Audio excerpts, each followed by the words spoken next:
Maintenant, il faut mettre le son. Vous avez le son? Est-ce que vous pouvez me suivre là où vous êtes?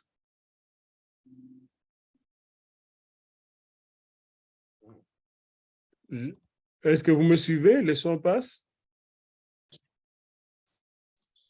Yes. Bonjour. Bonjour. Oui. Ça va bien? Tout se passe bien maintenant? Oui, ça va, c'est très bien. Oui. Il y a un deuxième qui demande, c'est... Quelqu'un qui veut entrer. Oui. Il y a un deuxième qui est entré. Oui. Mais je pense qu'ils seront plus de 4. Et ils ont fait l'engouement. Ils veulent tout simplement venir nombrer. Je ne sais pas qui défend. Il n'y a pas de problème. Oui. Papa Loubeti est entré. Alors, tu me fais signe quand tu veux que je commence. Oui. Je... Juste les de l'air d'aider aussi avec la nouvelle technologie. Bonjour, Papa Martin. Bonjour, Papa Diafouila. Oui, bonjour, Armel. Ça va? Ça va très bien. Oui. Shalom, shalom, shalom. Shalom, Oui. Papa. Là, Shalom. ils vous appellent, c'est un étudiant de Matadi. Ah, Matadi, c'est grand maintenant. Matadi, il y a même des universités maintenant là-bas. Oui. C'est le bishop, l'évêque de toutes les églises des réveils. L'évêque de Matadi. Et tu connais le pasteur Lukoki? Oui, je fus son directeur du cabinet lorsqu'il était évêque principal au Congo central. Eh bien, il est d'ici, votre évêque principal. Oui. Il faut, savons qu'il est là. Il faut aider. Que... Il faut. Et le cours va bientôt commencer. Je reviens sur l'écran.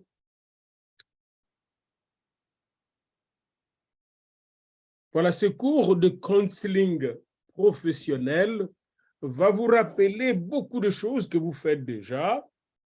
La fonction de ces cours est de vous donner des outils conceptuels qui sont comme des lunettes ou des jumelles vous permettant de discerner, de comprendre comment faire ce que vous faites quand une personne vient vous demander de l'aide, une personne qui est en détresse, et comment identifier chaque genre de détresse. Ça, c'est la fonction du counseling professionnel ou de la psychothérapie professionnelle, mais moi, j'élargis un peu ce concept.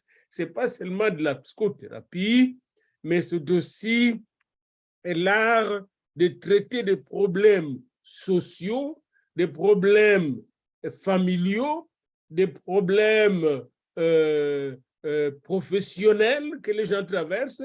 Bref, l'art d'aller accompagner des gens qui sont en détresse de façon efficace. C'est très important de façon efficace et aussi avec respect, c'est-à-dire de manière éthique. L'éthique, c'est cette science qui nous donne des valeurs à respecter quand nous sommes en relation les uns les autres, même en relation avec la nature. Il y a des gens qui ne savent pas respecter les autres pour viser le bien des autres. L'amour, c'est chercher le bien des autres. Eh bien, en éthique, on apprend comment, par exemple, faire le bien à l'autre. Comment l'accompagner pour l'édifier et non pour le détruire. Alors, la même chose dans notre ministère pastoral, comme dans notre travail professionnel de counselor, nous devons toujours savoir comment accompagner les autres de façon efficace. Alors, aujourd'hui, donc, nous allons réintroduire le cours que nous avons commencé la fois passée. Et vous l'avez ici devant. Encore une fois, j'aimerais que vous puissiez lever la main pour dire que vous êtes en train de voir l'écran. Si vous ne voyez pas l'écran, ne levez pas la main. Donc, Vous voyez l'écran, je suis content. Merci Seigneur, gloire à toi. Alors, nous allons donc parler de counseling professionnel et je peux vous dire que c'est lui qui fait tous ces livres au complet.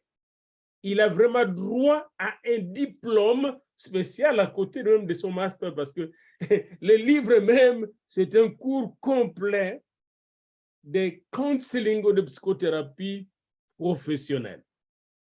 Et il peut même passer sa certification professionnelle s'il fait bien cet ouvrage. Alors, nous sommes en train de nous arranger pour vous envoyer une dizaine d'ouvrages pour ceux qui ont déjà versé leur manuel, leurs frais de manuel. Alors donc, ces livres que vous voyez, c'est un manuel. Il porte sur le counseling professionnel. Il est destiné à la formation des conseillers professionnels, des thérapeutes.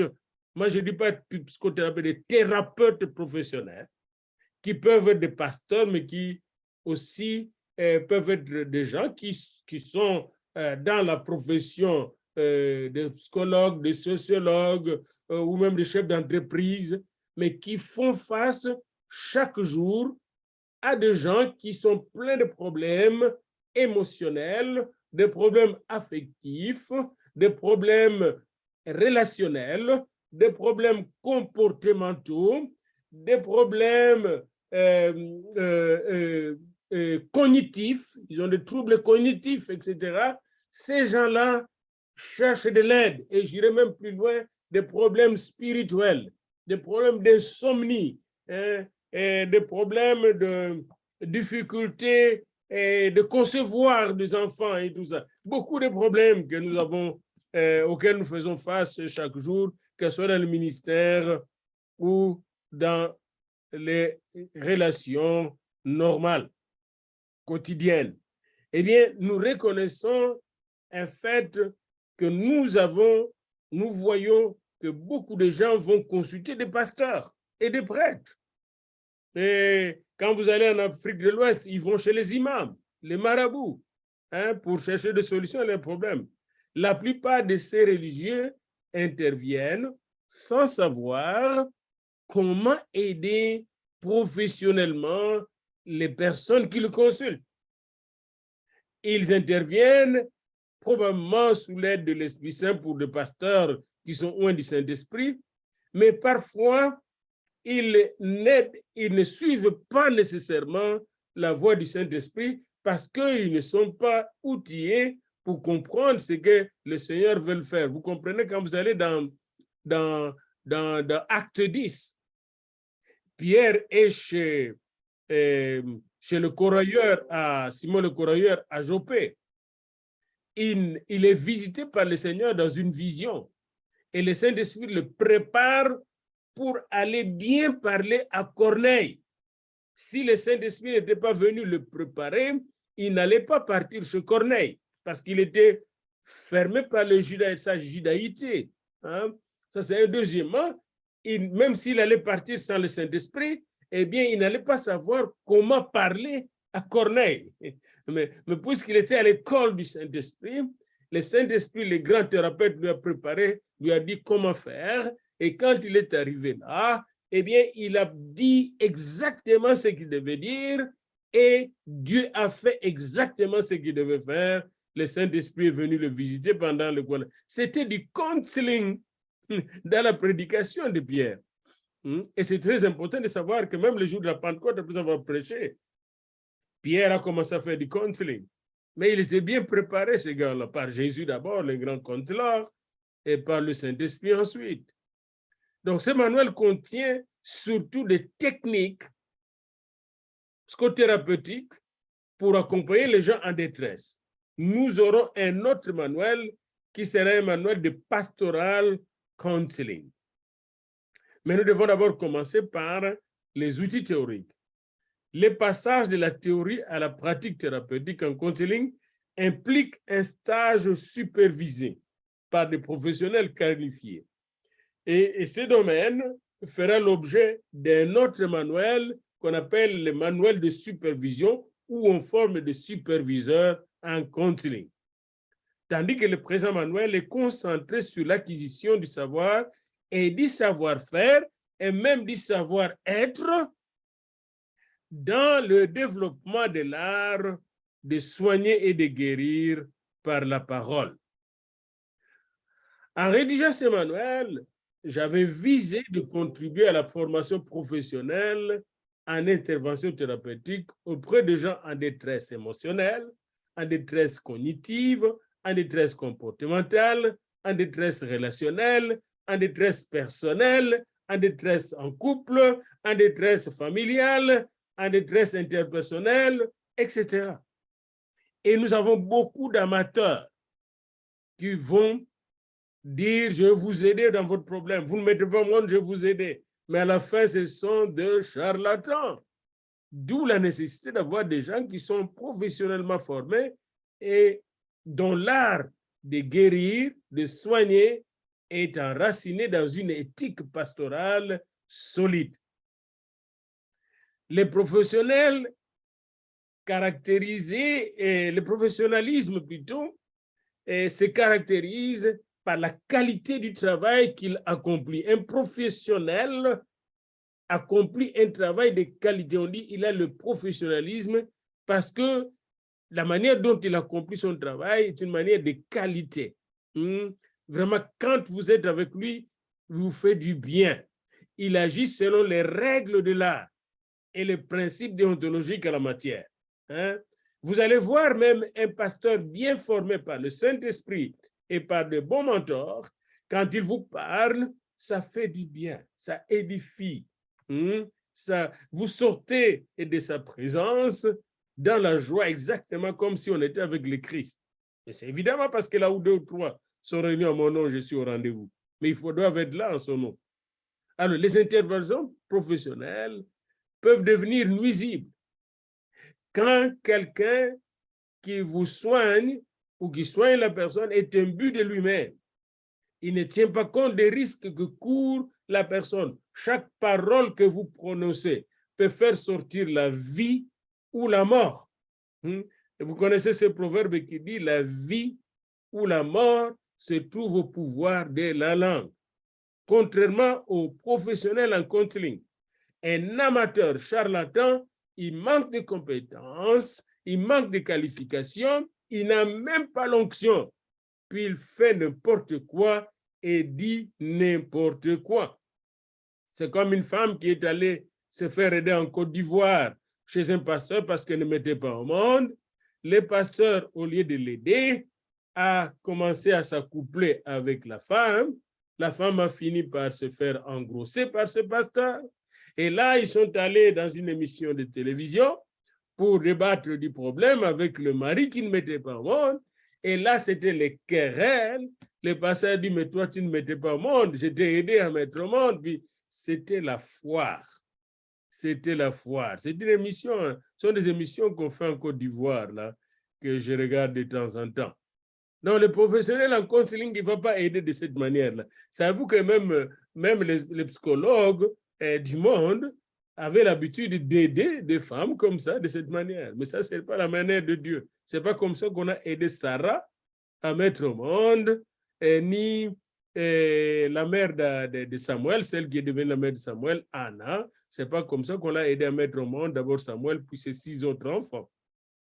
Les thérapeutes professionnels possèdent donc des outils de compréhension et ce sont ces outils de compréhension de la détresse, du problème de la personne que nous allons voir avec vous. Nous verrons des outils émotionnels, les outils affectifs plutôt, des outils cognitifs, les outils comportementaux, les outils relationnels, les outils personnels, les outils pour comprendre les problèmes de famille, les outils pour comprendre les problèmes économiques des gens, etc. Les outils pour comprendre les relations des gens et les accompagner. Ce sont des outils conceptuels, techniques que nous allons voir.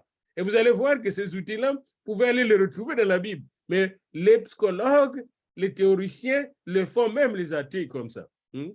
Les conseils professionnels en thérapie de la parole est un étudiant perpétuel.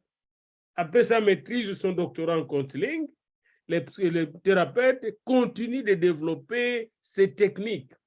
Et regardez même les apôtres, ils ont continué à développer leur leur art de communiquer la parole. Ça ne s'est pas arrêté. Ils avaient toujours des visions, ils avaient des temps ensemble, ils avaient la formation ensemble. Et Antioche, Jérusalem, Éphèse, Smyrne, et Pergame, vous pouvez citer toutes ces écoles, Corinthe, étaient des écoles, des grandes écoles. C'est pourquoi, d'ailleurs, dans les 7 lettres, quand vous lisez les 7 lettres de l'Apocalypse, Jésus-Christ continue à la formation à travers les 7 lettres de l'Église. Allez les enseigner. Soulignez les mots enseigner. Regardez dans votre concordance et voyez combien de fois le mot enseigner revient dans les 4 évangiles. Jésus était un excellent enseignant. Alors, cela nous dit que, le Verset m'a dit que nous devons nous faire enseigner.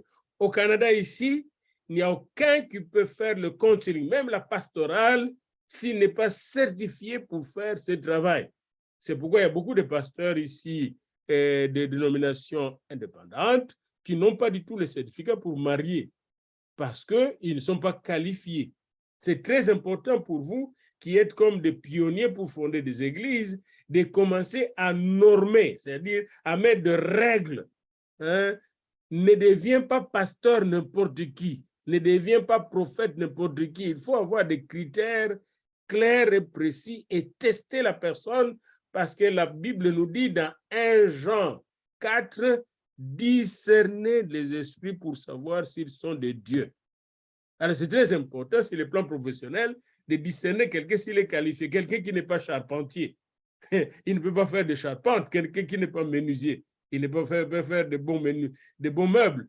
Quelqu'un qui n'est pas un thérapeute ne peut pas suivre les gens et les amener à la guérison. Alors, c'est pourquoi nous voulons envisager avec vous ensemble la possibilité, quand je serai là, de créer une association professionnelle de counseling et de thérapie, de thérapeutes, pour que cela soit normé et puisse être surveillé par ceux qui seront déjà des spécialistes dans le domaine. Car le professionnel en counseling psychothérapeutique est un homme conscient, une femme consciente de l'influence de ses paroles, de sa culture, de la vision du monde des gens, de tout ce qui se passe de la politique sur les gens qui le consultent. Il est conscient de cela. Il connaît bien la culture comme Jésus connaissait la culture juive. Quand Jésus parlait, il connaissait la culture dans laquelle il parlait et comment aller chercher les gens qui étaient dans cette culture et qui étaient pleins de problèmes. Regardez dans Jean 8, je pense dans Jean 8 où la femme pécheresse lui est présentée pour être lapidée et comment Jésus répond à ces lapideurs, des gens sans scrupules, des gens qui n'étaient pas thérapeutiques, qui savaient juste appliquer aveuglement la loi. Jésus leur dit, celui qui d'entre vous est sans péché n'a jamais commis de péché, qu'il prenne le premier la pierre et qu'il le jette sur cette femme. Qu'est-ce qui va se passer? Le premier qui laisse tomber sa pierre, c'est le plus grand, le plus vieux, parce que le plus vieux a commis beaucoup de péchés. Il est parti, et le dernier, c'est le plus petit. Et qui reste là, c'est Jésus seulement qui reste là, qui avait le cœur pur. Et Jésus dit, mais où sont ces gens-là? Ils ne sont pas condamnés, non? Moi aussi, je ne te condamne pas. Mais va et ne pêche plus. Cette parole de délivrance vient d'un grand thérapeute qui peut même faire sortir les gens de leur péché et leur donner la capacité de marcher de sainteté en sainteté. La même chose en counseling. Il est très important de savoir que avec votre autorité, votre parole, vous pouvez aider la personne à se relever et à repartir sur une nouvelle direction.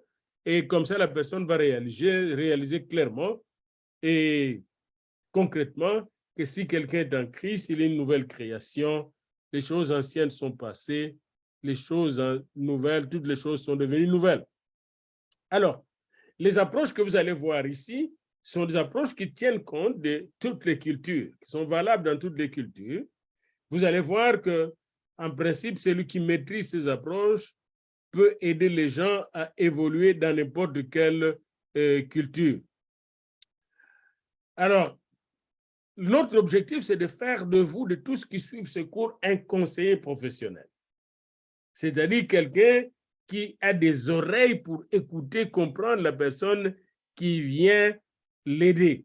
Il y a même des parties de cours que nous donnons pour les conseillers professionnels en orientation, pour orienter les gens. Savez-vous qu'il y a beaucoup de gens qui ont besoin d'être orientés, même dans le ministère, orientés professionnellement. Il y a des gens qui me consultent, même à l'église, pour savoir qu'est-ce que je dois faire dans la vie.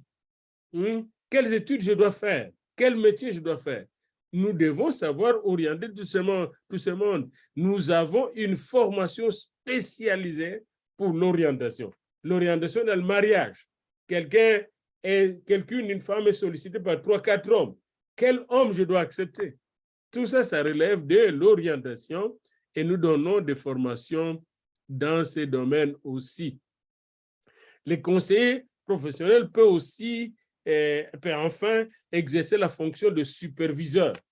Et quand vous avez un master en counseling professionnel ou un doctorat en counseling professionnel, vous pouvez vous former en supervision pour accompagner les gens qui font les stages en counseling. Quand vous aurez ces livres ou les syllabus, vous pouvez aller voir dans les lignes que je donne, souvent ici, vous pouvez aller voir certains ouvrages, certaines publications des autres auteurs sur ce sujet. Les livres même comprennent des centaines et des centaines d'ouvrages que j'ai consultés pendant plusieurs années.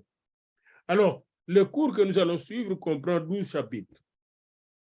Les premiers que nous allons parcourir encore aujourd'hui, que j'ai essayé de parcourir la fois passée, portent totalement sur la définition du counseling professionnel. Qu'est-ce que le counseling professionnel?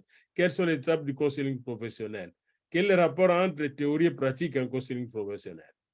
Le deuxième chapitre porte sur les approches dynamiques, c'est-à-dire les approches psychanalytiques en counseling professionnel.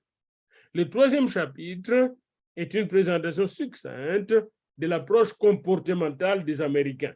Comment traiter les gens qui ont des comportements difficiles. Des comportements difficiles. Ça, c'est le troisième chapitre. Le quatrième chapitre esquisse des grands traits des thérapies de choix. Vous allez voir comment on amène les gens à choisir, à faire de bons choix. Et le cinquième chapitre examine les approches axées sur les émotions. Comment pouvez-vous traiter quelqu'un qui souffre émotionnellement? Le sixième chapitre aborde les thérapies axées sur la cognition. Comment accompagner les gens qui ont des troubles cognitifs. Et là, nous allons... Et des gens qui ont des pensées qui les bombardent de toutes sortes. Il y a des gens, parfois, ils viennent, ils entendent de voix. Comment les accompagner? Le septième chapitre se limite à la présentation de la logothérapie. La logothérapie, c'est une thérapie par la parole pour les gens qui perdent le sens de leur existence. Ils n'ont plus de sens, de direction dans leur vie. Il y a des gens, par exemple, qui peuvent venir vous dire, moi, je ne suis plus un homme, je dois devenir une femme. Ça se passe ici maintenant. Et ils doivent se faire opérer pour devenir une femme et cesser d'être un homme. Comment un homme qui a eu des enfants, qui a plus de 40 ans, peut-il, n'est-ce pas, se dépouiller de son identité pour revêtir notre identité? Ils ont des problèmes de sens, de direction de leur vie. Alors, c'est vrai que vous allez prier pour chasser les esprits, mais il faut d'abord commencer à comprendre son problème. Le huitième chapitre explore les approches constructivistes et narrativistes. Vous allez voir que ces approches sont très proches des approches de Jésus, c'est-à-dire là, on va voir comment les personnes ont été construites dans leur vie et comment cette construction a démoli leur vie et comment démolir ces mauvaises constructions de leur image pour les aider à reconstruire leur vie. Savez-vous que chaque personne qui vient en Christ, n'est-ce pas, le Seigneur Jésus démolit son ancienne vie. Il démolit sa vie de pécheur. Il démolit sa vie d'envoûteur, de sorcier, etc. pour le reconstruire. Et ici, nous allons voir comment, sur le plan narratif, vous pouvez apprendre à écouter ces personnes, comment ils se sont construites et comment ils se sont détruites en se construisant mal et comment les aider à se reconstruire. Le 9e chapitre est une véritable initiation à la thérapie systémique familiale. On va étudier ici la famille comme un système et comment dans ce système, les gens se détruisent au lieu de se construire et comment vous pouvez aider les gens dans les familles à s'édifier pour aller de l'avant. à être bénis pour pas être détruits. J'ai vu des familles qui étaient des grandes familles dans ma ville natale, à Boma, et j'ai vu les films de maisons qu'ils ont restés. Il y a une famille, on dit que le papa était un sorcier, et puis toute la famille est morte. Et chaque personne est morte, et la maison est restée en ruine, est tombée en ruine, et vous voyez le film que Farah montre là, puis c'est vraiment regrettable. Comment aider les familles à vivre dans l'amour, dans la foi, dans l'espérance. Et l'approche systémique va vous permettre de comprendre la famille comme système. Nous sommes tous liés. Même comme chrétiens, on est liés les uns les autres. On forme un corps. C'est systémique. Il y a des interactions entre nous. Et dans ces interactions, on peut se blesser, on peut s'édifier. Le 10e chapitre étudie l'usage du génogramme. Nous allons voir le génogramme, c'est-à-dire on va construire, par exemple, chacun de vous va faire son génogramme, c'est-à-dire depuis son 3e ou 4e ancêtre, il va voir comment il est né, comme quand vous avez Abraham, mais vous avez remonté au père d'Abraham, puis au grand-père d'Abraham, puis vous descendez après Abraham, Isaac, après Isaac, Jacob, Ésaü, et après cela, vous descendez jusqu'en bas, jusqu'au patriarche le 12, puis vous descendez encore jusqu'en bas. Et vous allez voir qu'à travers ces familles, vous pouvez voir des malédictions qui se répètent d'une génération à l'autre, des erreurs qui se répètent d'une génération à l'autre. Par exemple, Abraham a menti, Isaac aussi a menti une fois chez Abimelech. Vous voyez, on voit des choses. Abraham a eu des problèmes de stérilité avec sa femme, Isaac a eu des problèmes de stérilité avec Rebecca, et Jacob a eu des problèmes de stérilité avec Rachel. Et vous voyez ça, ça se répète d'une génération à l'autre. Comment faire face à ça? Les génogrammes vont vous aider à comprendre les liens générationnels. Le 11e chapitre est une présentation succincte de l'analyse transactionnelle, c'est-à-dire des transactions qui sont entre nous. Il y a des gens qui se comportent en parents, tout le temps en parents, ils veulent dominer partout. Il y a des gens qui se comportent en enfants, tout le temps ils sont enfants. Il y a des gens qui se comportent en adultes. Alors, nous allons étudier ça, comment vous êtes à la fois un adulte, un parent, un enfant, et comment se font les transactions entre nous, même entre vous-même et vous-même. Ça, c'est le 11e chapitre. Et au 12e et dernier chapitre, nous allons faire la synthèse de toutes ces méthodes, et surtout, nous allons nous concentrer sur la méthode éclectique, celle qui combine toutes les méthodes pour répondre à des besoins très complexes des gens en détresse. Alors, vous avez ici les chapitres que nous allons parcourir. Aujourd'hui, nous allons regarder ce chapitre-là. Vous avez le 2e chapitre, vous avez le 3e chapitre. Le manuel est bien écrit, chapitre par chapitre. On vous donne les pages principales et vous pouvez continuer votre travail jusqu'à la conclusion. Mais commencez par le 1er chapitre. Alors aujourd'hui, nous allons commencer par le 1er chapitre, introduction, le counseling ou counseling. Ça peut s'écrire avec un L ou 2 L sans faute. Que vous mettez 2 L ou un L, pas de faute. Définition, les étapes de counseling, théorie et thérapie en counseling. Nous allons voir cela rapidement ensemble. Les counseling, comme je disais, les mots s'écrivent avec L, un seul L ou 2 L, pas de faute. Et ces deux formes sont correctes. Et comment définir techniquement les counseling? Comment le définir techniquement? Et j'ai pu regarder plusieurs ouvrages, mais le meilleur que je regarde depuis plusieurs années, c'est ce livre qui s'intitule « The Professional Counselor », le conseiller professionnel ou le thérapeute professionnel, écrit par Harold Hackney et Sherry Cormier.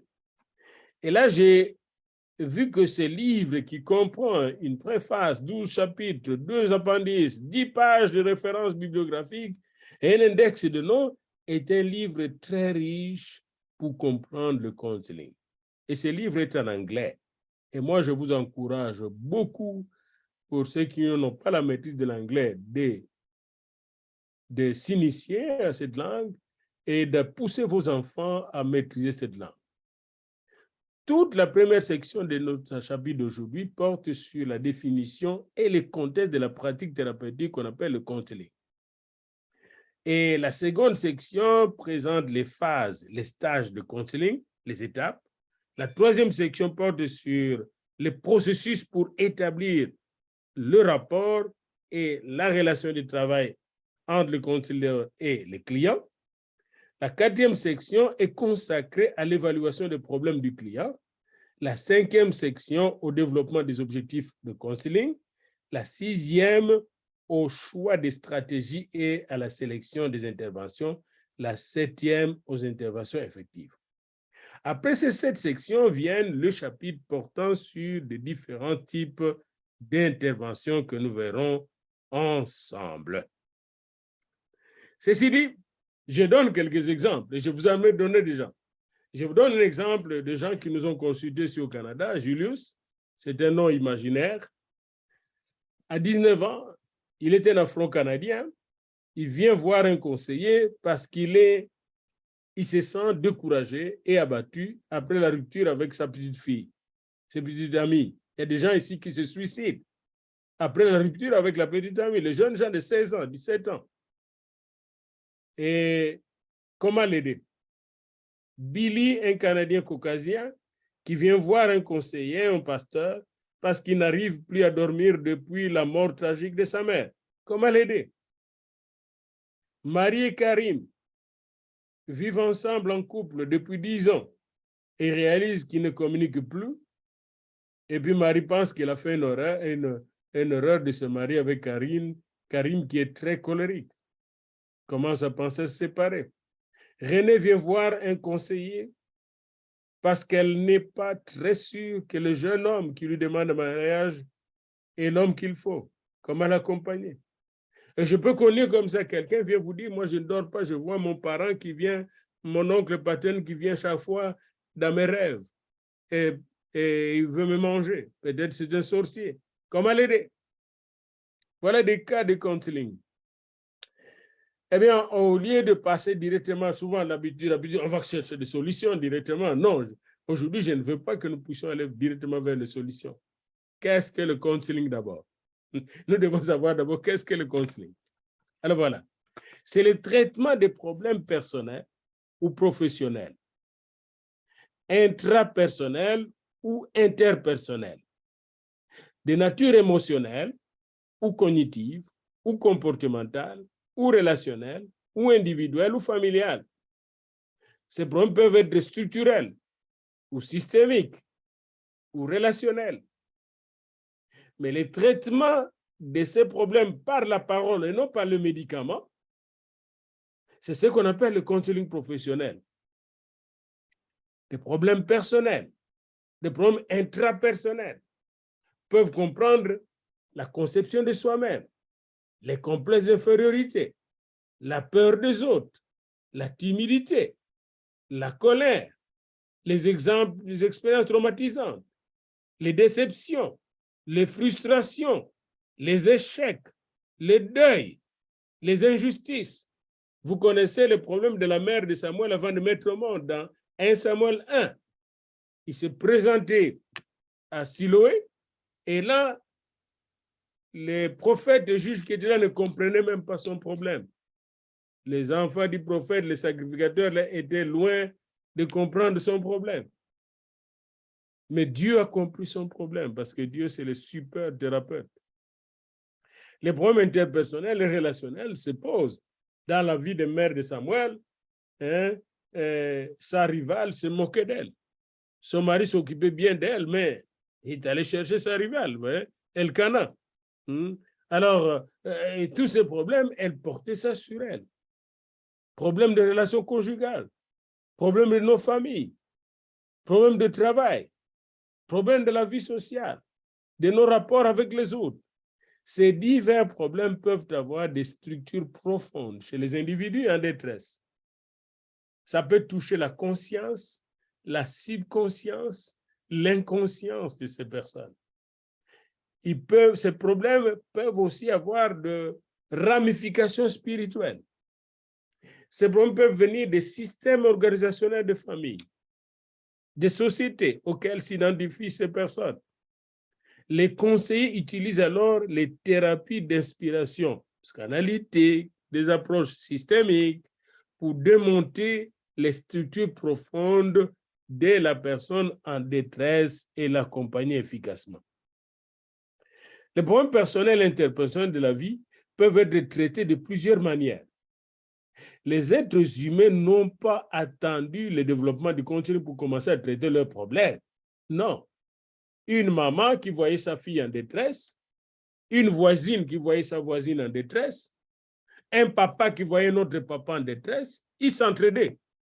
Mais cet entretien-là, informel, n'est pas du counseling professionnel. Entendons-nous bien là-dessus. À travers le counseling de personnes en détresse, c'est confié à un professionnel qui respecte ces personnes-là et qui surtout se met à l'écoute. Soulignez ça, l'écoute. C'est très important de savoir que l'écoute professionnelle est très, très importante. Nous apprendrons cela, l'art d'écouter. Le counseling, c'est l'application des principes de la santé mentale, psychologique, spirituelle, du développement humain à travers des stratégies d'intervention effectives, cognitives, affectives, cognitives, systémiques, visant le bien-être, la croissance personnelle, le développement de la personne ou de sa carrière, voire l'amélioration de sa santé mentale, de sa vie spirituelle, de son ministère, etc. Par exemple, je vous donne le cas d'une personne, un grand pasteur, je ne citerai pas son nom, qui est tombé dans l'adultère. Vous connaissez un grand pasteur, il est tombé dans l'adultère. Eh bien, on l'a pris en counseling professionnel. On l'a aidé à rebâtir sa vie, à se séparer de cette vie de péché. Et on a pu le récupérer. Un autre pasteur est tombé dans l'homosexualité. Il avait besoin de counseling personnel parce qu'il croyait qu'il était né comme ça. Mais en l'accompagnant, avec des prières, mais en même temps avec des techniques de traitement efficaces, on a pu le sauver de cette détresse. Alors, c'est important de savoir que le counseling utilise des stratégies pour aider la personne afin que la personne puisse sortir de ses détresses et continuer sa croissance personnelle et sociale. Cette définition embrasse à la fois les problèmes considérés normaux ainsi que ceux ayant des traits de développement personnel. Par exemple, c'est normal qu'un enfant ait des crises d'adolescence. C'est normal qu'un vieillard soit fatigué et ne puisse pas donner le même rendement qu'un jeune. Un vieux pasteur de 80 ans n'aura pas la même énergie qu'un pasteur de 40 ans. Tenant compte donc de la complexité des détresses humaines, un seul conseiller peut ne pas être à la hauteur de la tâche, d'où l'importance d'avoir un cabinet de conseillers professionnels. Parce qu'il y a des conseillers qui seront beaucoup plus spécialisés en problèmes affectifs, émotionnels, d'autres conseillers seront plus spécialisés en problèmes comportementaux, etc. Donc, quand on est en équipe, c'est comme les dons spirituels. Chacun va exercer dans son domaine efficacement pour aider l'autre. Le counseling implique donc ce partage professionnel. Encore une fois, avant de terminer cette introduction, j'insiste, le counseling implique l'écoute empathique. Ça veut dire quoi? Quand quelqu'un écoute la personne en souffrance, il écoute exactement quand Jésus écoutait la femme samaritaine. Comme Jésus écoutait la femme pécheresse dans Jean 8, la femme samaritaine dans Jean 4. Ou comme Jésus écoutait Nicodème dans Jean 3, avec empathie. C'est-à-dire avec participation à sa souffrance, à sa détresse, à ses inquiétudes, à ses manques, à ses désirs. On entre dans le cœur de l'autre. Et c'est ce qui nous manque souvent même en pastoral. L'empathie est une capacité divine, je dirais, capacité spirituelle d'entendre l'autre dans sa souffrance, dans ses peines, comme la mère de Samuel dans 1 Samuel 1. Quand elle se rend à Siloé avec son mari ne comprend pas son problème. Elle dit, mais je te donne tout. Mais ça ne suffit pas. Sa rivale avec ses enfants se moque d'elle.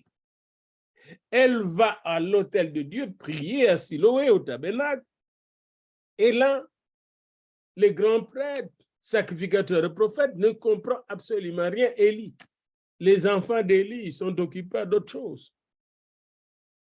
Voyez-vous que ces gens-là n'avaient aucune sympathie, aucune empathie. L'empathie, c'est encore plus profond, elle est plus profonde que la sympathie. Quelqu'un qui sympathise avec vous va dire, j'ai pitié de vous, etc. Mais Jésus avait compassion de la foule. Vous avez ça dans Matthieu, je pense, au chapitre 9. On peut regarder ça ensemble pour illustrer un peu ce que je veux dire par empathie. Dans Matthieu au chapitre 9, il y a Jésus-Christ qui regarde la foule. Et il regarde la foule avec empathie. Regardez le verset 35 de Matthieu 9. Jésus parcourait toutes les villes et les villages, enseignant dans les synagogues, prêchant la bonne nouvelle du royaume et guérissant toute maladie et toute infirmité. Voyant la foule, il fut ému de compassion. Voilà le mot. Il fut ému de compassion. Alors, même si vous êtes thérapeute, un bon thérapeute comme un bon médecin doit avoir de la compassion, de l'empathie vis-à-vis des gens qui viennent solliciter son aide. J'ai donné la fois passée un exemple d'un pasteur à Kinshasa et je l'ai vu moi-même en direct à la télévision. Quelqu'un entre dans l'église, il était nombreux, bien habillé la personne, puis il appelle la personne et dit, tu as une couche, tu portes une couche. Et la personne porte une couche parce que ça ne peut plus tenir là. Hein? Et là, hey, viens, tu as une couche. Viens. Et il l'expose devant tout le monde. Ça, c'est un pasteur sans empathie, sans pitié, sans compassion. Et dangereux. Très, très dangereux. Très, très dangereux.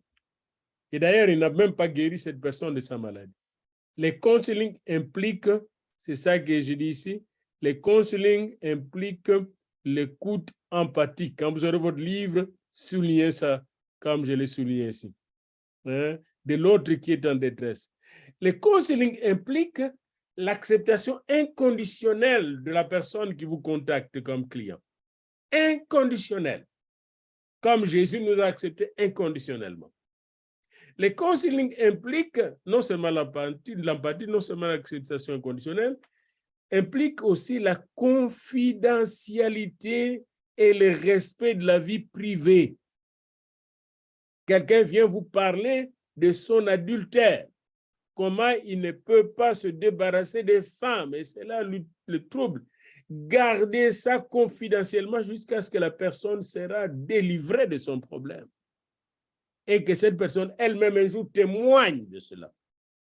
Je vous donne un exemple d'une femme qui était adultère en 1981, qui était mariée à un grand homme qui travaillait dans de hautes sphères de la République, est venue chez nous à l'ISTK, en Binza, derrière l'école supérieure militaire. On a prié sur cette femme, elle était totalement délivrée. Puis elle est allée directement raconter à son mari, qui n'était pas encore sauvé, qu'elle était en adultère, qu'elle vient d'être adultère, qu'elle vient d'être délivrée. Mais ce gars-là lui-même vivait dans l'adultère. Qu'est-ce qu'il décide? On rentre dans notre tribu, tu dois payer l'amende qu'on paye quand on fait l'adultère. Mais non, j'ai atterri dans la maison, moi-même. En ce moment-là, j'avais ma petite chemise de frère Daniel. J'ai atterri dans la maison le jour suivant. J'ai dit au grand homme là, qui avait des difficultés à me regarder malgré sa grandeur. Et moi, j'avais ma petitesse, mais dans le Seigneur, j'étais grand. Je lui ai dit, si tu n'as jamais commis d'adultère, dis ça maintenant, ici, devant ta femme. Alors, si tu as déjà commis l'adultère, pardonne ta femme et recommencez-vous dès la vie. Je vais prier pour vous. Et ils sont repartis dans un bon couple. Je connais le frère qui a supervisé ce couple-là. Il est encore vivant. Il a une bonne paroisse à l'église à Kinshasa. Un jour, quand je serai là, je vous le montrerai. Puis on donnera le témoignage de cette situation-là. Alors, donc, en counseling, il faut de l'empathie. Il faut accepter les gens inconditionnellement. Il faut respecter la confidentialité. Il faut aussi respecter la liberté de l'autre. Celui qui vient vous consulter, même qui vient chercher le Christ, est libre. Il vient volontairement. En counseling, il faut savoir dire, ce domaine, si je ne le connais pas. C'est l'art de reconnaître ses limites, parce que c'est une science très pratique et très pointue. Non, ce problème-là, je pense que c'est le pasteur Martin qui peut mieux le faire que moi. On se donne des responsabilités. Chaque intervenant en counseling professionnel doit être conscient de ce qu'il dit, de ce qu'il fait, de ce qu'il suppose que les autres gens observent dans sa vie. Il faut être conscient. Nous devons être conscients que les gens nous regardent, que les gens nous observent, que tout ce que nous faisons, n'est-ce pas, pourra être rapporté à la société. Chaque intervenant en counseling professionnel doit savoir quel type de structure il a besoin dans une relation thérapeutique. Par exemple, avoir un lieu qui respecte la confidentialité, qui respecte, n'est-ce pas, l'intimité est très important. Alors, n'oubliez pas, je reviens toujours, l'écoute attentive, enracinée dans les théories solides pour comprendre le problème de la personne est très importante. L'écoute attentive, mais enracinée dans des théories qui vous permettent de bien comprendre le problème. Chaque intervenant en counseling professionnel doit être conscient de préjugés culturels. Par exemple, quand Jésus a rencontré la femme samaritaine dans Jean 4, il y avait le préjugé. Les Samaritains ne parlent pas avec le Juif. Parce que le Juif considérait les Samaritains comme des perdus et les Samaritains considéraient les Juifs comme des perdus. Et cela continue jusqu'à présent. Donc, le counselor doit savoir ce préjugé culturel. Vous êtes un Luba et vous abordez un Congo ou un Ngala. Mais vous devez savoir le préjugé, comme nous, les Noirs, et puis vous abordez un Blanc. Alors, chaque intervenant en counseling professionnel doit être conscient des préjugés culturels auxquels fait face les clients qui le consultent. Une femme qui te dit, depuis que je ne mets pas au monde, je suis la risée de ma femme, belle famille. Ben, il faut comprendre cela pour l'accompagner. Alors maintenant, quelles sont les étapes que vous devez suivre en counseling? Voilà les étapes de counseling. Première étape, très protocolaire, c'est le premier contact avec la personne. La personne vous arrive, il prend contact et d'habitude, en counseling professionnel, il remplit même une fiche. Et la personne va donner son consentement pour être accompagné à travers votre bureau, à travers votre clinique ou à travers votre équipe. La deuxième étape consiste à établir une relation de travail, une relation thérapeutique. La relation que vous allez établir avec la personne, une femme ou un homme, n'est pas une relation sexuelle, n'est pas une relation de famille, n'est pas une... Non, c'est une relation de travail thérapeutique, une relation d'aide. Elle commence d'ailleurs de la première rencontre. Et cette relation est très importante. Durant l'établissement de cette relation, vous devez bien définir pourquoi vous êtes ensemble. Au début de cette alliance, les clients peuvent poser toutes les questions concernant la manière dont vous accompagnez les gens. Au moins, si je chasse les démons, au moins, il faut lui dire. Troisième étape, porte sur l'évaluation du problème qu'il vous a exposé. Moi, je suis venu parce que je ne mets pas au monde.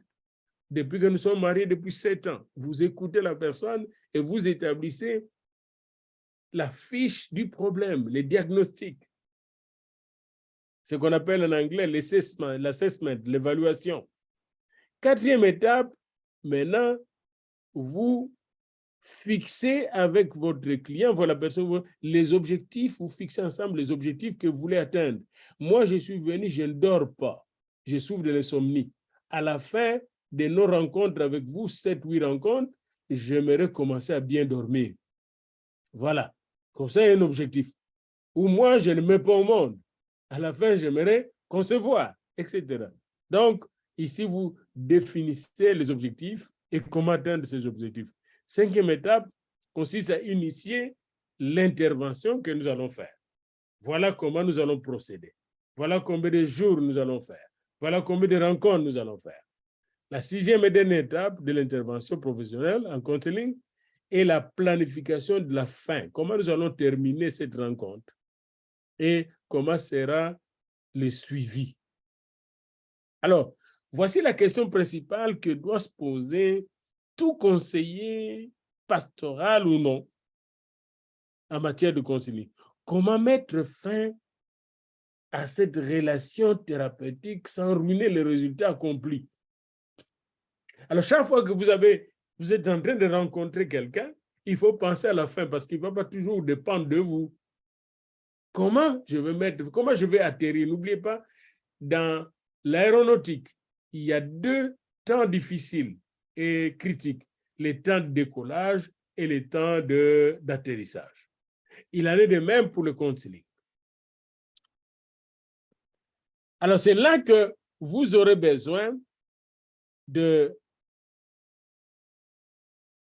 connaître les différentes théories, les différentes thérapies et les différentes techniques que vous allez suivre pour aider la personne. Alors, vous allez bien lire ça. Qu'est-ce que la théorie?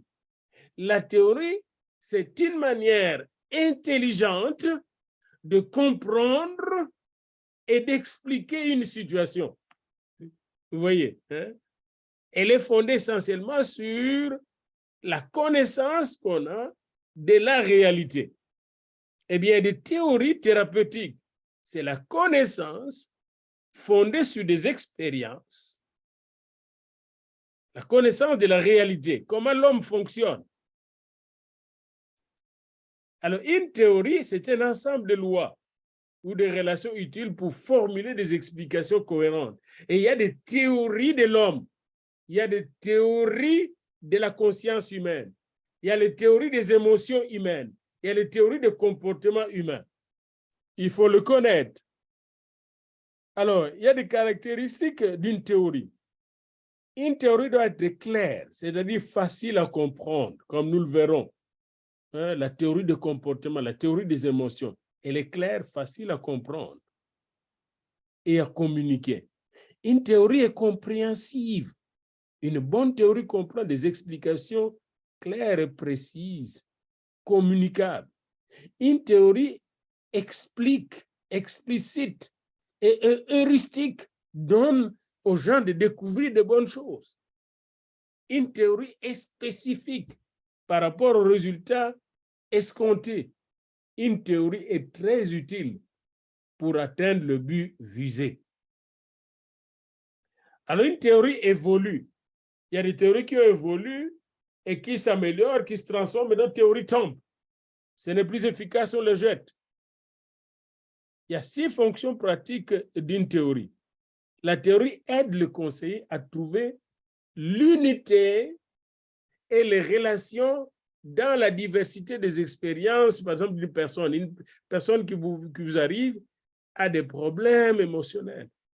Mais peut-être que ces problèmes émotionnels sont dus par un problème comportemental ou un problème peut-être de sa manière de penser, de parler, etc. La théorie va vous permettre de mettre ça ensemble. Une théorie force les intervenants à examiner les relations qu'ils auraient autrement ignorées. Une théorie donne aux intervenants les lignes de conduite opérationnelle, comment opérer. Une théorie vous aide les intervenants à se concentrer sur les données significatives et à laisser tomber tout ce qui vient nous distraire. Ah, n'oubliez pas, les théories évoluent en counseling et peuvent disparaître. Nous allons voir plusieurs théories. Une des théories que nous allons voir, c'est la théorie de l'inconscient. Pendant que je parle ici, mon inconscient peut parler. Mon inconscient peut me doubler et peut, n'est-ce pas, aussi perturber ma communication. Il faut que je comprenne la théorie de l'inconscient. Nous allons en parler ensemble. Avant maintenant d'avancer, j'aimerais arrêter un tout petit peu ici et vous laisser le temps de poser des questions sur ce que nous venons de dire tantôt. Puis, si on a encore le temps, on pourra avancer. Y a-t-il des questions? Je suis à votre...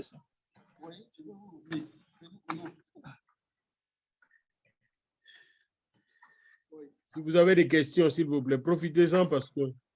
Ça va, je vais...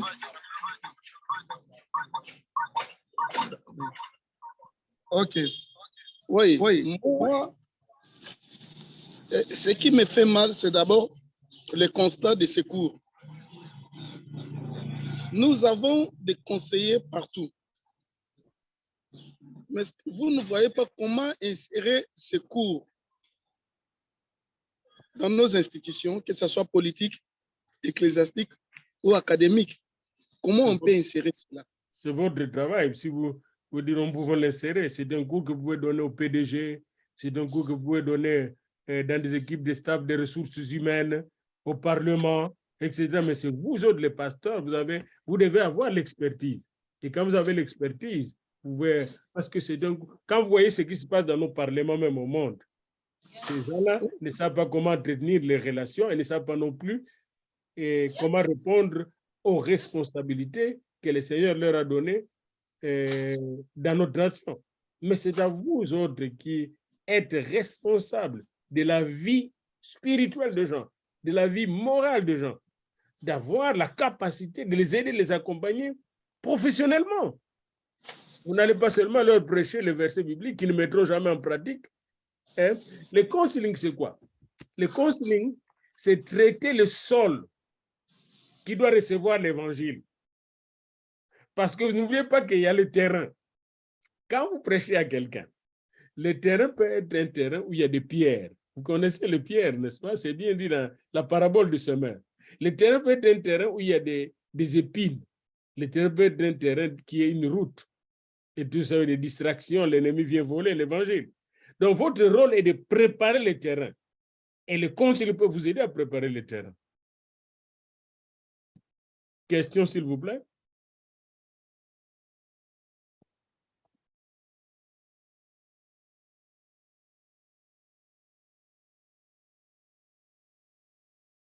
Ouvrez votre micro. Démutez-vous. Vous êtes muté. Ouvrez votre micro. Le pasteur en vert blanc.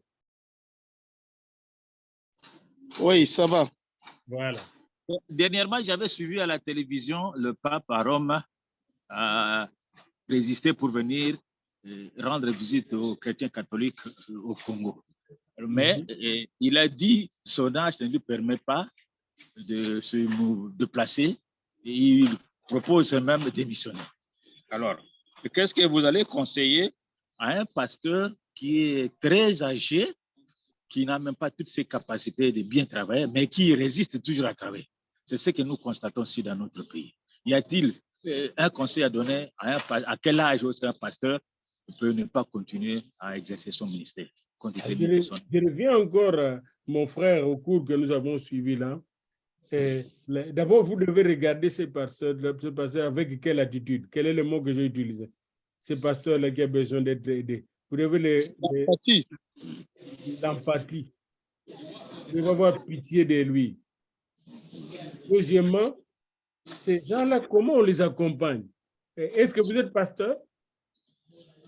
Vous-même qui posez cette question. Oui, pasteur. Ouais. Quel est votre salaire? Est-ce que votre salaire est fixé par votre église?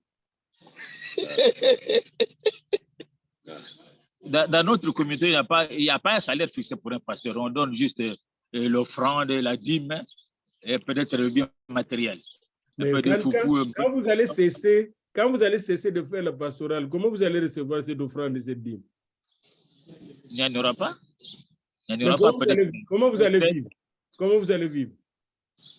Bon, peut-être l'enfant que j'ai aidé puisse porter secours aux parents, mais pas l'église. Généralement, nos églises n'ont pas la possibilité de... C'est ça le problème. C'est ça le problème. C'est ça le problème. Il faut aller vers le problème. Oui, vous pouvez prier, chasser les esprits, mais ce problème-là est spirituel et dangereux. Et même, c'est un problème inhumain. Comment je peux avoir l'ouvrier sans un salaire? Ici, moi, je suis pasteur, OK? Oui. Oui. Et j'ai un salaire conséquent. Je ne travaille pas gratuitement, j'ai un salaire conséquent. Et avec mon salaire, on enlève le frais pour ma retraite. Et quand je vais terminer mon travail, j'aurai ma retraite. Et à côté, donc, c'est avec joie que je vais prendre ma retraite. Donc, encore une fois, vous autres, comme professionnels dans ce cours, vous allez prévoir ceci. Il faut changer la vie de vos communautés. Il faut qu'on change cette manière d'organiser nos communautés. Qu'est-ce qui empêcherait de mettre, bon, chaque pasteur, selon son ancienneté, les plus anciens, $500 par mois. Les nouveaux, $300 par mois. Définir les salaires. Et on met chaque mois pour chaque pasteur $100 à côté pour sa retraite. C'est une révolution. Donc, si on faisait, ce n'est pas une révolution, c'est l'organisation. Ndombe aza mabe aza organisé.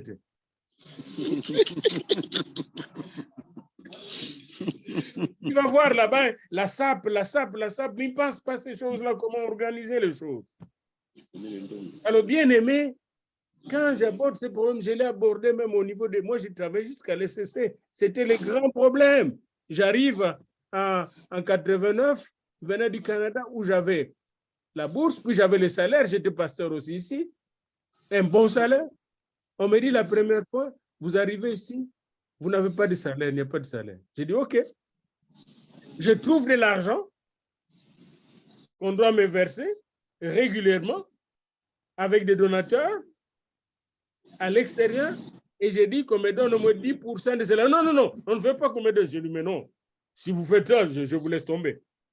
Alors, le vieux pasteur qui me parle, je ne veux pas citer son nom, il me dit, nous vivons comme ça. Je dis, alors vous êtes des voleurs, parce que votre ventre est gros, et vous avez une voiture, et si vous me dites que vous vivez comme ça par la foi, vous êtes un voleur. Et je n'ai pas hésité, hein. Je n'ai pas hésité. Nous allons être des voleurs des biens de Dieu. Où est la bénédiction à ce moment-là? Alors que nous sommes des princes. Nous sommes des princes dans la maison du Seigneur. Nous sommes une race royale, un sacerdoce royal. Comment une race royale? Vous êtes à la fois sacrificateur et roi. Vous là-bas, vous êtes un sacrificateur et roi. Moi, je suis sacrificateur et roi. Comment un sacrificateur et un roi peut vivre sans salaire? L'ouvrier mérite son salaire. Il y a des versets bibliques qui en parlent. Et plus tu es utile, plus tu es bien payé, dit la parole de Dieu. Maintenant, excusez, prof, dans ces cas spécifiques, le vieux papa est toujours là. Et il va mourir très faible. Comment le conseiller? Mais comment le conseiller? Comment organiser? Le vieux papa pose un problème organisationnel. C'est ce qu'on appelle le management organisationnel, que vous pouvez introduire d'ailleurs comme cours dans vos formations pastorales. Il faut que les pasteurs soient formés du point de vue organisationnel. Le papa là est en train de nous poser un problème. Nous devons organiser l'Église. OK. Ces problèmes ne se posent pas chez les prêtres. Et pourtant, les prêtres n'ont pas l'évangile comme vous, mais ils sont mieux organisés. Quand vous allez dans la CSC à Louosi, ils sont organisés à la retraite. Oui, eux au moins sont organisés. La CSC a fait un long chemin, un très bon chemin. Alors, c'est important pour vous d'organiser. Ces papas-là n'est pas un problème. Le problème, c'est l'Église. L'Église est malade, désorganisée. Il faut l'aborder avec empathie et l'aider à organiser les choses. C'est-à-dire, vous devez avoir un service. Vous avez un service du personnel pour s'occuper du pasteur. Un pasteur ou deux pasteurs doivent être bien préparés en management organisationnel, en ressources humaines, en diaconie pour le soin des serviteurs de Dieu, leur salaire. C'est toute une diaconie.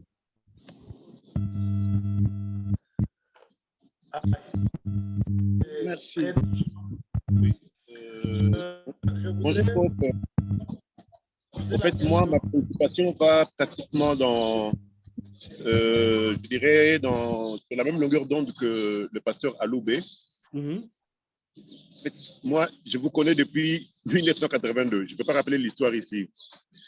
Et je reconnais que vous êtes un monsieur bien connu et bien introduit dans le milieu évangélique dans notre pays. Ce concept que vous nous enseignez aujourd'hui est un concept nouveau pour moi. Les counseling, on l'a toujours fait. Mais déjà, rien qu'avec l'introduction, je me rends compte que pendant longtemps, on a fonctionné comme amateur. Je l'avoue, sincèrement. Mais pourquoi n'avez-vous pas initié, je dirais, dans vos rapports avec les dirigeants évangéliques ou académiques de notre pays, ces cours? Pourquoi? Parce que on est passé par des instituts bibliques où pratiquement ce cours n'existe pas. Il n'est pas donné. Le pasteur vous a posé la question d'un pasteur qui est vieux et qui s'en va, ou soit qui ne veut pas s'en aller. Pourquoi? Parce qu'il n'y a pas une organisation qui lui assure son avenir. Moi, je vais être beaucoup plus pratique. Je crois que c'est un cas que vous connaissez. Vous connaissez très bien la paroisse francophone de Kitambo. Excusez-moi de le dire comme ça. J'en assume l'entière responsabilité. Vous aviez connu Feu Papa Mavungu. Je crois que vous aviez connu également ce qu'a été sa fin. Vraiment tragique. Pourquoi? Parce que cette organisation n'a jamais existé. Pourquoi n'avez-vous pas pris langue avec les autorités académiques, les autorités religieuses, n'est-ce pas, pour organiser cela?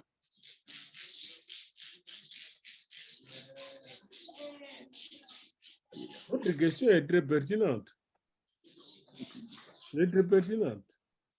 Merci beaucoup, prof. Et je me rappelle encore quand un grand-papa que je connais, je n'aime pas citer parce que nous enregistrons ici, il prenait sa retraite. Et j'étais assis avec lui.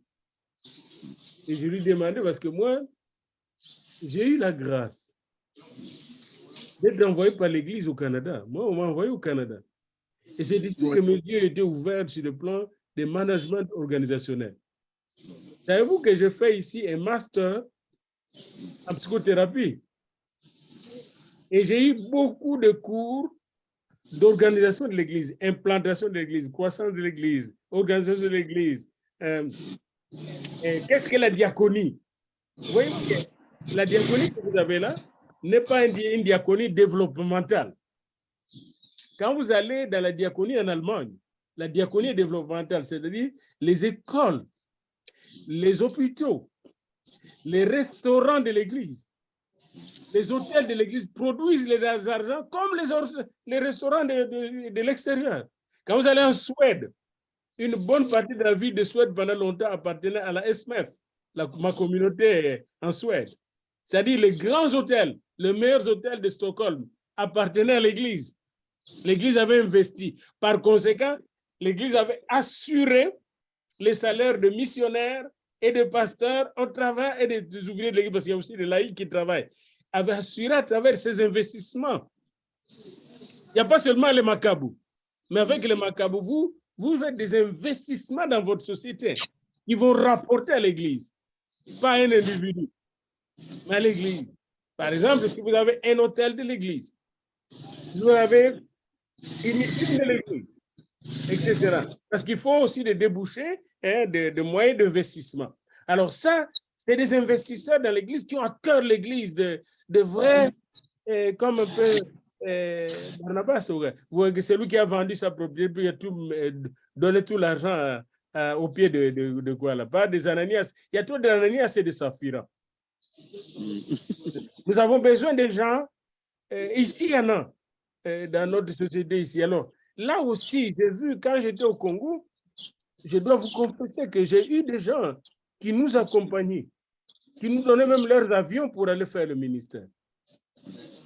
Nous avons des gens très généreux là-bas. Comment utiliser cette générosité pour investir dans l'œuvre de Dieu afin d'assurer la vie des hommes et des femmes de Dieu?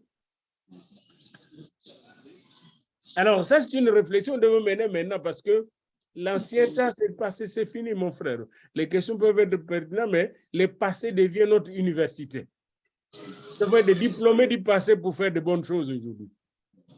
Je pense que votre génération, et avec nous autres, nous avons la grâce d'avoir le jeune qui arrive. Nous devons investir sur le jeune qui arrive. Comme je vois mon jeune qui est là, qui regarde avec les tricots bleus là, je pense que lui a moins de 40 ans. Il regarde derrière, mais c'est celui-là. Oui. Il est à côté de vous.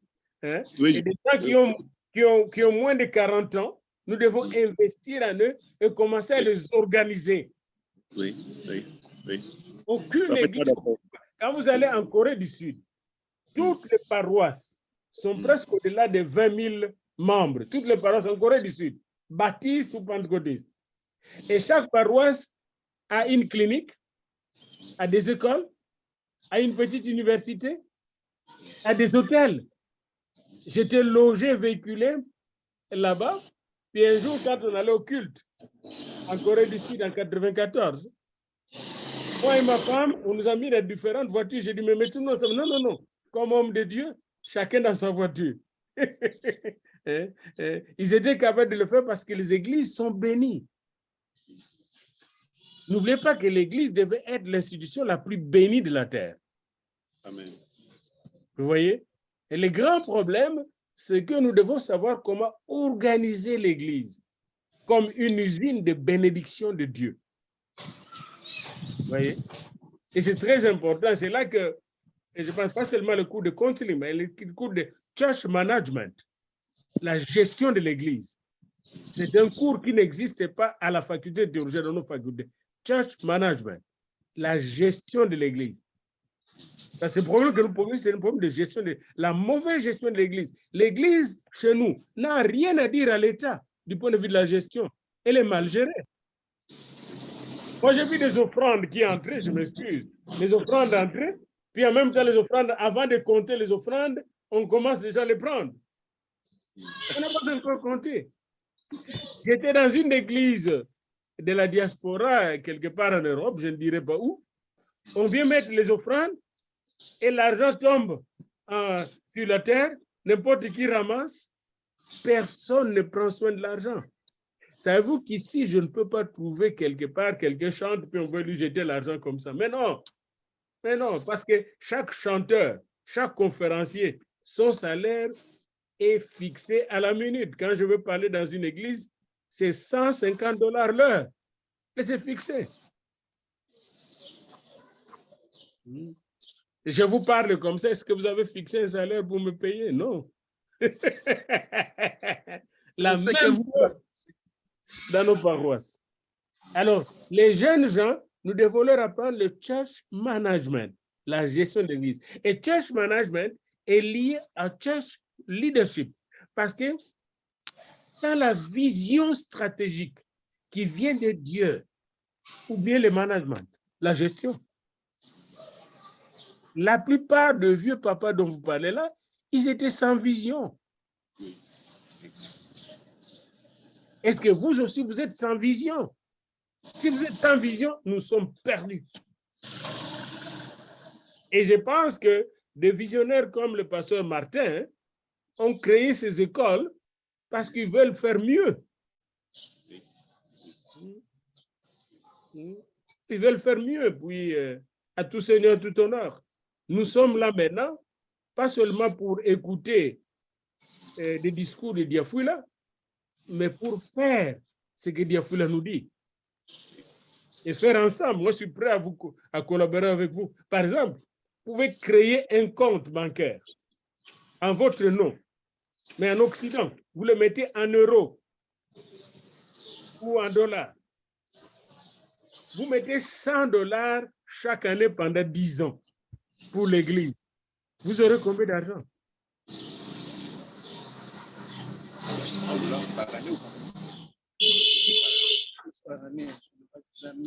$1,200 chaque année fois 10 ans, c'est déjà 12 000.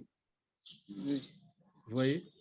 Mais vous allez voir beaucoup d'églises là-bas, ils n'ont pas d'argent à la banque.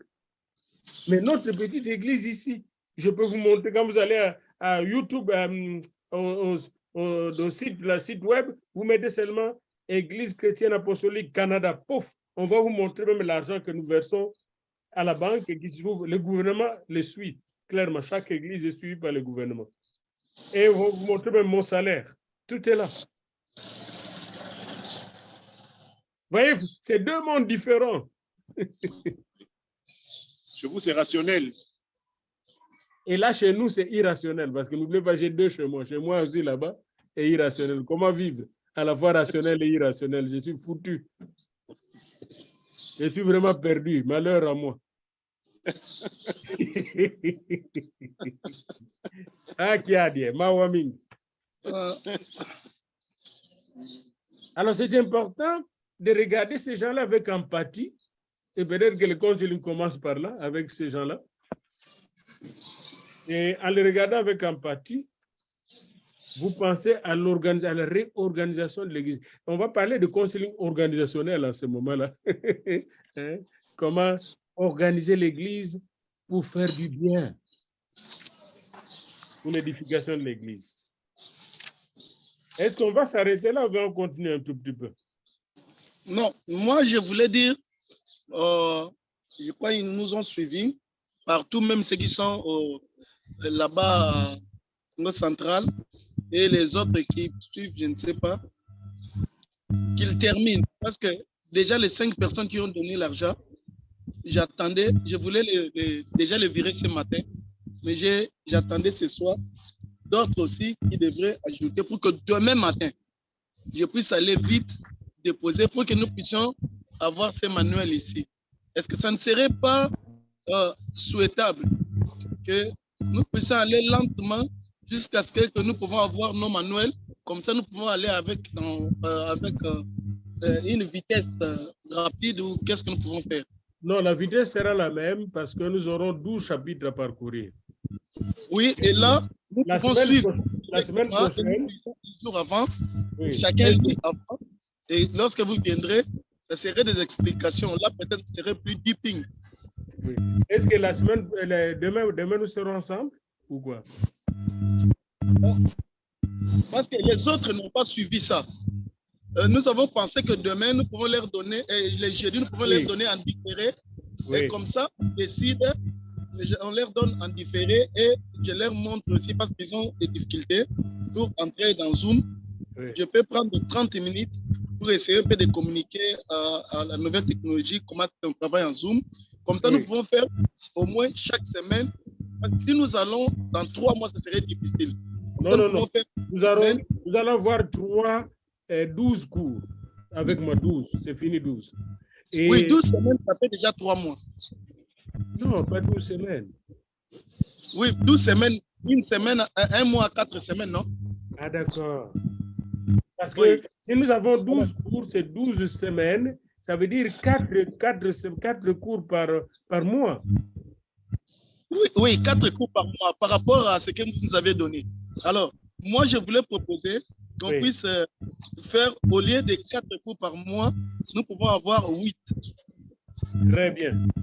Et cela va nous permettre, lorsque nous aurons nos livres, parce que déjà, le mois, ça serait vers le 22, comme vous avez dit. Donc, demain, je verse déjà l'argent qu'on a. Et si c'est possible, je peux aussi ajouter l'argent pour que nous ayons directement les 10 livres et les Moi, autres, lorsqu'ils viendront. Moi, j'ai Ils vont me- déjà acheté les 10 livres. Oui, J'ai acheté ça hier parce que sinon, ça sera trop tard. J'ai mis oui. ça sur ma carte de crédit parce que nous avons aussi plusieurs moyens pour payer. Et j'ai quelques jours pour rembourser. Donc, j'ai déjà acheté le livre et j'attends le livre que ça arrive parce que ça va venir de Toronto ou des États-Unis. Et Oui, dès que j'ai le livre de l'éditeur ici, oui. et l'homme là est déjà parti, je vais le mettre sur DHL. C'est un peu cher, mais je vais le mettre sur DHL pour que ça vous arrive à temps. Oui, mais nous souhaitons que cet homme-là, pour que vous ne perdez pas, qu'on ne perde plus l'argent de ce côté DHL. Parce qu'avec les 10 livres, ça va peut-être peser. Si lui peut amener, donc Ouais. demain déjà, vous aurez votre argent. Mon va- cher ami, tout a un prix. Moi, si le livre est déjà parti, je serai obligé de vous l'envoyer. Oh là là là Il n'y a là. pas de salut sans C'est pas un sacrifice. problème. C'est pas un problème, on va s'organiser, voir qu'est-ce que nous allons faire. Il y a pas de Demain, problème. On va demain, tous, on va sacrifier. déjà le matin, on verse l'argent de ces 10 livres. Et comme ça, dès que nous aurons ça, d'ailleurs, si c'est sur DHL, ça serait plus rapide. Alors, la semaine prochaine, on va voir les approches psychodynamiques. Nous allons voir la thérapie de Freud ensemble. Hein? Ouais. Alors, on va voir, ça sera bien vraiment. On va commencer à entrer dans la technique. On va avoir la thérapie de Freud, Sigmund Freud. Comment on traite les gens qui viennent avec des problèmes de traumatisme inconscient. Les gens qui étaient violés sexuellement dans leur enfance, etc. Tu sais, hier, un vieux de 75 ans a violé une petite fille de 3 ans au Cameroun, dans un village. Alors, quand vous avez une telle petite fille qui grandit, qui vous vient à l'église et qui ne dit pas son problème, comment l'accompagner? Alors, demain, nous allons voir, ce sont des problèmes que Sigmund Freud a examinés. Oui, mais maintenant, ça dépend de vous. Vous voulez enregistrer, d'affiler les cours, ça ne serait pas bénéfique par rapport aux gens qui vont le suivre. Si j'ai proposé, le jeudi, nous serons ensemble et les autres vont suivre ceci en différé et on leur donne la formation en Zoom. Tous nous entrons directement Oui. et ils voient la façon dont on travaille par rapport au Zoom, au lieu que ce soit sur place. Et comme ça, on est au programme et chacun peut suivre dans sa maison. Comme Voilà. celui du bas, comme il est en train de suivre les matins avec lui travailler. Mais voyez, il suit encore. Pour cette semaine, j'ai terminé. Demain, je ne serai pas avec vous. Oui. Mais vous aurez les films. Ces films, vous l'aurez tout de suite. Oui. Comme ça, les jeudis, les autres vont se différer. Comme ça, la semaine prochaine, on a au moins 2 séances. Et ça ne serait plus 3 mois, mais ça serait au moins 1 mois et demi. Pas de problème. Et n'oubliez pas qu'il y aura des exercices pratiques. Oui, merci. Mais d'ailleurs, les nombres, nous sommes plus nombreux. D'ailleurs, les CP est là. J'ai trié tout simplement un petit nombre, mais ils voulaient tout simplement venir. Donc, alors, ce que vous devez retenir pour tous ceux qui suivent, que ce soit ici ou à Matadi, c'est ce que nous étudions, c'est la thérapie par la parole, la cure par la parole. Les médecins soignent avec les injections, les médicaments et les stéthoscopes. Nous nous soignons avec la parole. Même les psychologues, mais les meilleurs psychologues devaient être le pasteur et le prêtre, voyez-vous? Nous soignons avec... Comment faire de notre parole une parole curative, une parole thérapeutique, une parole qui touche les émotions des gens et les soigne quand ils sont affectés émotionnellement, qui touche leurs affects quand ils sont affectés effectivement, qui touche leur comportement et change leur comportement positivement, qui touche leur cognitivité quand leurs cognitions, leurs idées sont croches et les mettre sur le bon chemin, qui touchent leur personne et leur personnalité s'épanouit au lieu d'être étouffée, une parole qui touche leur couple et qui transforme leur couple. C'est un peu ça en résumé. Et nous étudions les différentes méthodes et techniques pour que notre parole soigne. Mais pour que cette parole soigne bien, il faut que nos oreilles puissent bien écouter la voix de leur détresse et de leur souffrance, pour que l'esprit qui est en nous discerne comment les aider. Vous voyez, vous avez l'oreille qui écoute, Et même quand vous écoutez, vous devez écouter même ce qui n'est pas dit, les non-dits, les non-verbales. Vous avez parlé du papa là qui est vieux et qui reste à l'église, puis qui chancelle, qui ne parvient plus à prêcher, qui attend le jour de la mort, mais qui ne peut pas quitter le ministère. Comment vous le regardez? Comment vous l'accompagnez? Alors vous, comme thérapeute, pasteur thérapeute que nous voulons passer thérapeute, votre compréhension doit être plus large, plus profonde, plus, je dirais, plus divine, plus compatissante. Moi, j'ai rencontré des gens dans ma vie qui m'ont compris, qui m'ont accompagné. Je donne le cas de l'évêque Bokele Yale. Il m'a compris, il m'a accompagné. Et plus qu'un papa pour moi, il était plus qu'un ami pour moi. Oui. Les gens ne le connaissent pas, mais peut-être parmi les pasteurs qu'on a eu dans l'église du Christ au Congo, ça c'est un des meilleurs. Accompagné des centaines et des centaines de jeunes gens. Et qui orienté les a aidés. Est-ce qu'à mon tour, je peux le faire? Qu'est-ce que je fais pour pasteur Bambou là? Qu'est-ce que je fais? Est-ce que je vraiment l'aide? C'est ma question que je pose moi-même. C'est sur ces mots que nous allons clôturer aujourd'hui. J'aimerais que le pasteur qui est en bleu puisse prier pour terminer notre cassette. Seigneur, nous voulons te dire merci pour ton amour et ton bonté.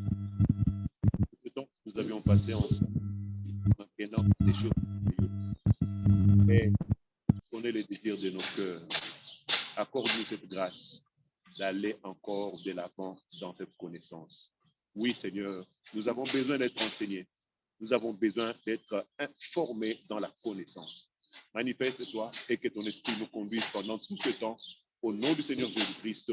Amen. Amen. Merci beaucoup. Merci.